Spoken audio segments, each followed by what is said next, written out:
जय हिंद बच्चों, मैं सोनिया श्रीवास्तव आज पुनः उपस्थित हूँ एक नए दिन नए अध्याय के साथ। बच्चों, आज हम कक्षा 9 विषय हिंदी हमारी पाठ्य पुस्तक क्षितिज भाग 1 में संकलित पाठ 5 नाना साहिब की पुत्री देवी मैना को भस्म कर दिया गया अध्याय का अध्ययन करेंगे। बच्चों, यह एक रिपोर्टाज है और इसकी लेखिका चपला देवी हैं। चपला देवी के जीवन पर प्रकाश डालते हैं। द्विवेदी युग की लेखिका चपला देवी के व्यक्तित्व एवं कृतित्व के बारे में जानकारी उपलब्ध नहीं हो पाई। स्वतंत्रता आंदोलन के दौरान पुरुष लेखकों के साथ साथ अनेक महिलाओं ने भी अपने अपने लेखन से आज़ादी के आंदोलन को गति दी। उनमें से एक लेखिका चपला देवी भी रही हैं। कई बार अनेक रचनाकार इतिहास में दर्ज होने से रह जाते हैं। चपला देवी भी उन्हीं में से एक हैं। यह एक ऐतिहासिक सच्चाई है कि सन 1857 की क्रांति के विद्रोही नेता धुंधुपंत नाना साहब की पुत्री बालिका मैना आज़ादी की नन्ही सिपाही थी जिसे अंग्रेजों ने जलाकर मार डाला। बालिका मैना के बलिदान को चपला देवी ने इस गद्य रचना में प्रस्तुत किया है। यह गद्य रचना जिस शैली में लिखी गई है उसे हम रिपोर्टाज का प्रारंभिक रूप कह सकते हैं। बच्चों, मातृभूमि की स्वतंत्रता और उसकी रक्षा के लिए जिन्होंने अपने प्राण न्यौछावर कर दिए, उनके जीवन का उत्कर्ष हमारे लिए गौरव और सम्मान की बात है। उस गौरवशाली किंतु विस्मृत परंपरा के किशोर पीढ़ी को परिचित कराने के उद्देश्य से इस रचना को हिंदू पंच के बलिदान अंग से लिया गया। हिंदी गद्य के प्रारंभिक रूप को विद्यार्थी जान पाए, इसलिए इस गद्य रचना को मुद्रण और वर्तनी में बिना किसी परिवर्तन के अविकल प्रस्तुत करने का प्रयास किया गया है। बच्चों, अब हम पाठ का अध्ययन करते हैं। लेखिका बताती है कि किस तरह मैना देवी को अंग्रेजों ने आग के हवाले कर दिया। बच्चों, यह एक रिपोर्टाज है तो स्वाभाविक है लेखिका को यह रिपोर्ट मिली होगी, यह जानकारी मिली होगी। जब यह रिपोर्ट जानकारी लेखिका को पता चली तो उनका हृदय कितना आक्रोश और करुणा से भर गया होगा। आक्रोश इसलिए क्योंकि अंग्रेजों ने एक बालिका को जला दिया, तो स्वाभाविक है मन में क्रोध और गुस्सा होना, और करुणा कि इतनी छोटी बच्ची को कैसे कोई आग के हवाले कर सकता है। उस युग की करुणामयी व्यथा को वर्णित करती यह रचना आज के युवाओं को देश प्रेम और स्वतंत्रता का मोल समझाती है। यह रचना सन 1857 ईस्वी के विद्रोही नेता धुंधुपंत नाना साहब और उनकी पुत्री की है। लेखिका बताती है, सन 1857 ईस्वी के विद्रोही नेता धुंधुपंत नाना साहिब कानपुर में असफल होने पर जब भागने लगे तो वे जल्दी में अपनी पुत्री मैना देवी को साथ नहीं ले जा सके।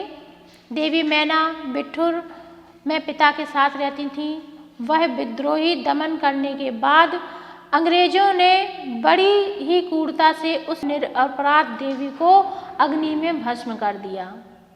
उसका रोमांचकारी वर्णन पाषाण हृदय को भी एक बार द्रवीभूत कर देता है। ऐसी घटना जिसमें एक छोटी सी बच्ची को आग के हवाले कर दिया गया, जिससे सभी पाषाण हृदय भी पिघल गए। आगे लेखिका बताती है, कानपुर में भीषण हत्याकांड के बाद अंग्रेजों का सैनिक दल बिठूर की ओर गया। बिठूर में नाना साहब का राजमहल लूट लिया गया, पर उसमें बहुत थोड़ी संपत्ति अंग्रेजों के हाथ लगी। इसके बाद अंग्रेजों ने तोप के गोली से नाना साहब का महल भस्म कर देने का निश्चय किया। सैनिक दल ने जब वहां तोपें लगाई, उस समय महल के बरामदे में एक अत्यंत सुंदर बालिका आकर खड़ी हो गई। उसे देख अंग्रेज सेनापति को बड़ा आश्चर्य हुआ, क्योंकि महल लूटने के समय वह बालिका वहां कहीं दिखाई न दी थी। उस बालिका ने बरामदे में खड़े होकर अंग्रेज सेनापति को गोले बरसाने से मना कर दिया। उसका करुणामय मुख देखकर सेनापति को भी उस पर कुछ दया आई। अल्प वयस अर्थात कम उम्र, छोटी बच्ची थी, कम उम्र की थी, तो सेनापति को उस बच्ची को देखकर उस पर दया आई। सेनापति ने उससे पूछा, तुम कौन हो और क्या चाहती हो? बालिका ने शुद्ध अंग्रेजी भाषा में उत्तर दिया, क्या आप कृपा कर इस महल की रक्षा करेंगे? तब सेनापति कहते हैं, क्यों, तुम्हारा इसमें क्या उद्देश्य है? बालिका, आप ही बताइए कि यह मकान गिराने में आपका क्या उद्देश्य है? सेनापति फिर बोलते हैं, यह मकान विद्रोहियों के नेता नाना साहेब का वास स्थान था। सरकार ने इसे विध्वंस कर देने की आज्ञा दी है। बालिका कहती है, आपके विरुद्ध जिन्होंने शस्त्र उठाए थे वे दोषी हैं, पर इस जड़ पदार्थ महल पर यह तो एक पत्थर, ईंटे पत्थर का बना हुआ महल है। आखिर आपको इसको विध्वंस करने में क्या मिलेगा? इसको बना रहने दो। मैं प्रार्थना करती हूँ इसे विध्वंस मत करो, क्योंकि मुझे इस महल से बहुत लगाव है, इसलिए मैं चाहती हूँ कि इस महल को ना तोड़ा जाए। सेनापति इस पर दुख प्रकट करते हुए कहते हैं कि कर्तव्य के अनुरोध से मुझे इस मकान को गिराना ही होगा। तब उस बालिका ने अपना परिचय बताते हुए कहा कि मैं आपकी पुत्री मैरी की सहचरी अर्थात सखी मित्र हूँ। वह 1 वर्ष पहले मेरे पास रोज आती थी और हम दोनों एक दूसरे को बहुत चाहते थे। हमारे बीच बहुत प्रेम था। उस समय आप भी हमारे घर आते थे और अपनी पुत्री के समान ही मुझसे प्रेम करते थे, अर्थात मुझे अपनी पुत्री मानते थे। मेरी की मृत्यु से मैं बहुत दुखी हुई। उसका एक पत्र भी मेरे पास है। सेनापति हे कुछ क्षण चुप रहकर बोले। वह देवी मैना को पहचान लेते हैं और कहते हैं, हाँ, आप मेरी पुत्री मेरी की सहचरी हैं। और वह पहचानते हैं कि अरे यह तो नाना साहेब की बेटी, नाना साहेब की पुत्री मैनावती हैं। उनकी पुत्री की मृत्यु हो चुकी थी, इसलिए अब वे दोनों अब मिलती नहीं थी।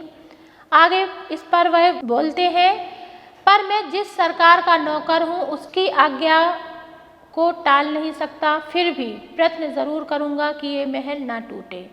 तभी वहाँ प्रधान सेनापति जनरल आउटरम आ जाते हैं। वे क्रोधित होते हुए कहते हैं कि अभी तक साहिब का महल क्यों नहीं तोड़ा गया, इसको तोप से क्यों नहीं उड़ाया गया, मुझे बताइए। तब जनरल हे आउटरम से विनम्र पूर्वक और आराम से कहते हैं कि क्या यह महल किसी तरह बच नहीं सकता? इस पर आउटरम कहते हैं कि नहीं, यह संभव नहीं है। अंग्रेजों का क्रोध नाना साहेब के वंश या महल पर बहुत अधिक है। इस पर दया दिखाना असंभव है। इस पर सेनापति हे कहते हैं, तो लॉर्ड कैनिन यानी जो गवर्नर जनरल है उनकी बात बताते हुए कहते हैं, तो लॉर्ड कर्नल को इस विषय का एक तार देना चाहिए। इस पर आउटरम कहते हैं, आखिर आप ऐसा क्यों चाहते हैं, इस महल को क्यों बचाना चाहते हैं? तब वह बताते हैं कि यह नाना साहिब की पुत्री है। पर आउटरम कुछ नहीं सुनते और कहते हैं कि नाना साहिब की पुत्री को हम गिरफ्तार किए बिना नहीं छोड़ सकते। इस पर सेनापति कुछ नहीं कहते और वहां से दुखी होकर चले जाते हैं। इसके बाद आउटरम सारे महल को घेर लेते हैं, उसका फाटक तोड़ देते हैं और मैनावती को चारों ओर खोजने लगते हैं, पर वे कहीं नहीं मिलती। उसी दिन फिर एक घटना और होती है, लेखा आगे बढ़ते हुए बताती हैं। उसी दिन संध्या समय लॉर्ड कैनिन का एक तार आया जिसका आशय इस प्रकार था। लंदन के मंत्रिमंडल का यह मत था कि नाना की स्मृति चिन्ह तक मिटा दिया जाए, इसलिए वहां की आज्ञा के विरुद्ध कुछ नहीं हो सकता। उसी क्षण कूड़ जनरल आउटरम की आज्ञा से नाना साहब के सुविशाल राज मंदिर पर तोप के गोले बरसने लगे। घंटे भर में वह महल मिट्टी में मिला दिया गया। अर्थात बच्चों देखिए अंग्रेजों की क्रूरता कि एक निर्जीव महल तक को नहीं छोड़ा। नाना साहब नहीं मिले तो उनके महल से ही अपनी दुश्मनी निकाल ली। किस हद तक क्रूरता अंग्रेजों ने हमारे देश में की। आगे बढ़ते हुए लेखिका कहती हैं, उस समय लंदन के सुप्रसिद्ध टाइम पर 6 सितंबर को यह एक लेख में लिखा गया। बड़े दुख का विषय है कि भारत सरकार आज तक उस दुर्दांत नाना साहेब को पकड़ नहीं सकी जिस पर समस्त अंग्रेज जाति को भीषण क्रोध था। जब तक हम लोगों के शरीर में रक्त रहेगा तब तक कानपुर में अंग्रेजों के हत्याकांड का बदला लेना हम लोग ना भूलेंगे। उस दिन पार्लियामेंट की हाउस ऑफ लॉर्ड्स सभा में सर थॉमस हे की एक रिपोर्ट में बड़ी हंसी हुई, जिसमें सर हे ने नाना की कन्या पर दया दिखाने की बात लिखी थी। हे के लिए निश्चय ही यह कलंक की बात थी, क्योंकि उस बालिका को अपनी पुत्री मानते थे और यह न्यूज़ सुनकर, यह खबर सुनकर, यह समाचार सुनकर वह बहुत दुखी हुए। जिस नाना ने अंग्रेज नर नारियों का संहार किया, उसकी कन्या के लिए क्षमा वे मन ही मन मांगने लगे। अपना सारा जीवन युद्ध में बिताकर अंत में वृद्धावस्था में सर थॉमस हे एक मामूली महाराष्ट्र बालिका के सौंदर्य पर मोहित होकर अपना कर्तव्य ही भूल गए। हमारे मत से नाना के पुत्र, कन्या तथा अन्य कोई भी संबंधी जहाँ कहीं मिले मार डाला जाए। नाना की जिस कन्या से हे का प्रेमालाप हुआ है उसको उन्हीं के सामने फांसी पर लटका देना चाहिए। आगे लेखिका बताती है कि सन 57 के सितंबर मास में अर्धरात्रि के समय चांदनी में एक बालिका स्वच्छ उज्ज्वल वस्त्र पहने हुए नाना साहेब के भग्नावशिष्ट प्रसाद के ढेर पर बैठी रो रही थी। पास ही जनरल आउटरन की सेना भी ठहरी थी। कुछ सैनिक रात्रि के समय रोने की आवाज़ सुनकर वहां गए। बालिका केवल रो रही थी, सैनिकों के प्रश्न का कोई उत्तर नहीं देती थी। इसके बाद वह कराल रूपधारी जनरल आउटरम भी वहां पहुंच गया। वह उसे तुरंत पहचान कर बोला, ओह, यह नाना की लड़की मैना है। पर वह बालिका किसी ओर न देखती थी और ना ही अपने चारों ओर सैनिकों को देखकर जरा भी डरी। जनरल आउटरम ने आगे बढ़कर कहा, अंग्रेज सरकार की आज्ञा से मैंने तुम्हें गिरफ्तार किया। मैना उसके मुंह की ओर देखकर आर्द्र स्वर में, दुखी स्वर में बोलती है कि मुझे कुछ समय दीजिए जिसमें आज मैं यहाँ जी भर के रो लूँ। पर पाषाण हृदय वाले जनरल ने उसकी अंतिम इच्छा भी पूरी नहीं की और उसी समय मैना के हाथ हथकड़ी पड़ी और वह कानपुर के किले में लाकर कैद कर दी गई। उस समय महाराष्ट्रीय इतिहासवेता महादेवी चिटनवीस के वाखर पत्र में छपा था, कल कानपुर के किले में एक भीषण हत्याकांड हो गया। नाना साहिब की एकमात्र कन्या मैना धधकती हुई आग में जलाकर भस्म कर दी गई। भीषण अग्नि में शांत और सरल मूर्ति अनुपमा बालिका को जलती देख सब उसे देवी समझकर प्रणाम करने लगे। अर्थात कानपुर में जो भीषण हत्याकांड हुआ उसकी खबर न्यूज में छपती है और उसमें लिखा जाता है कि मैना देवी को आग में भस्म कर दिया गया। जलती हुई आग में भी मैना देवी शांत बैठी रही। बच्चों, ये कितनी बड़ी बात है। अगर हम थोड़ा सा भी जल जाते हैं तो चीखने लगते हैं, पर मैना देवी में देशभक्ति का इतना भाव था कि वो कुछ भी नहीं बोली, ना ही चीखी चिल्लाई, शांत अग्नि को समर्पित हो गई, जिसे उनकी इस शांति को देखकर, सरल मूर्ति को देखकर लोग उन्हें देवी मानकर उनको प्रणाम करने लगे। बच्चों, यह अध्याय यहीं समाप्त होता है। बच्चों, ये आज़ादी हमें इतनी आसानी से, इतनी सरलता से नहीं मिली है। इसका मोल हमें समझना चाहिए। आप ही इस देश का स्वाभिमान है, उसे हमेशा बनाए रखें, उसे कभी भी गिरने ना दें। अर्थात हम अपने देश का मान और अभिमान कैसे बना सकते हैं, इसकी एक छोटी सी कहानी सुनाती हूँ, जो इस प्रकार है कि हमारे देश के महान संत स्वामी रामतीर्थ एक बार जापान गए। वे रेल में यात्रा कर रहे थे कि एक दिन ऐसा हुआ कि उन्हें खाने को फल न मिले, और उन दिनों वे फल ही खाते थे, उनका भोजन फल ही थे। गाड़ी एक स्टेशन पर ठहरी तो वहाँ भी उन्होंने फलों की खोज की, पर वे फल ना पा सके। उनके मुंह से निकला, जापान में शायद अच्छे फल नहीं मिलते। एक जापानी युवक प्लेटफार्म पर खड़ा हुआ था। वह अपनी पत्नी को रेल में बिठाने के लिए आया था। उसने जब यह सुना तो वह अपनी पत्नी से बात को बीच में छोड़ते हुए तुरंत ही भाग कर कहीं गया और एक टोकरी ताजे फल ले आया। फिर स्वामी रामतीर्थ को भेंट करते हुए कहा, लीजिए, आपको ताजे फलों की ज़रूरत थी। स्वामी जी ने समझा कि वह कोई फल बेचने वाला है तो उसके दाम पूछने लगे, पर उसने दाम लेने से इनकार कर दिया। उन्होंने बहुत आग्रह किया कि तुम पैसे ले लो, तुम आखिर कौन हो और तुम क्या चाहते हो। तब उस युवक का जो उत्तर था उसे सुनकर स्वामी जी भी आश्चर्यचकित हो गए। उसने कहा, स्वामी जी, आप इसका मूल ही देना चाहते हैं तो बस इतना करना कि जब आप अपने देश जाएं तब ये ना कहिएगा कि जापान में अच्छे फल नहीं मिलते, बल्कि ये कहिएगा कि जापान में सब कुछ अच्छा है। स्वामी जी युवक का उत्तर सुनकर मुग्ध हो गए और वे अपने इस कार्य से अपने देश का गौरव ना जाने कितना बढ़ा दिया। अब स्वामी जी जहाँ भी जाएंगे उस युवक की तारीफ करेंगे, उस युवक की सराहना करेंगे।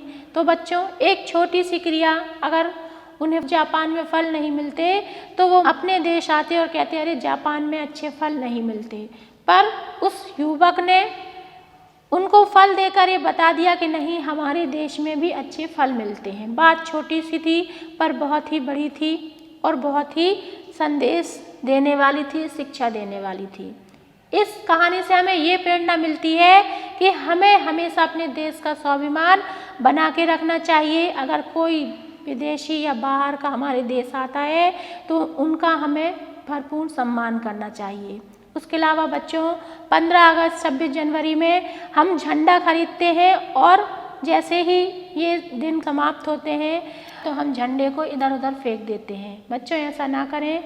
ये तिरंगा, ये झंडा स्वतंत्रता सेनानियों के बलिदानों से प्राप्त हुआ है। इस आज़ादी का मोल समझें। आप ही देश का भविष्य हैं। अपने देश का स्वाभिमान और मान हमेशा बनाए रखें, क्योंकि आपके शिक्षक और आपके माता पिता सिर्फ आपको रास्ता बताएंगे। उस रास्ते पर चलना है कि नहीं, ये आप पर निर्भर करता है। हमेशा अच्छी बातों को खुद में समाहित करें, अनुशासन बनाए रखें और कर्तव्य पालन करते रहें। बच्चों, यह अध्याय यहीं समाप्त होता है। मिलते हैं अगले अध्याय में। तब तक के लिए आप अपने घर में रहें, सुरक्षित रहें, अपना ख्याल रखें। आप सभी का दिन शुभ हो। जय हिंद।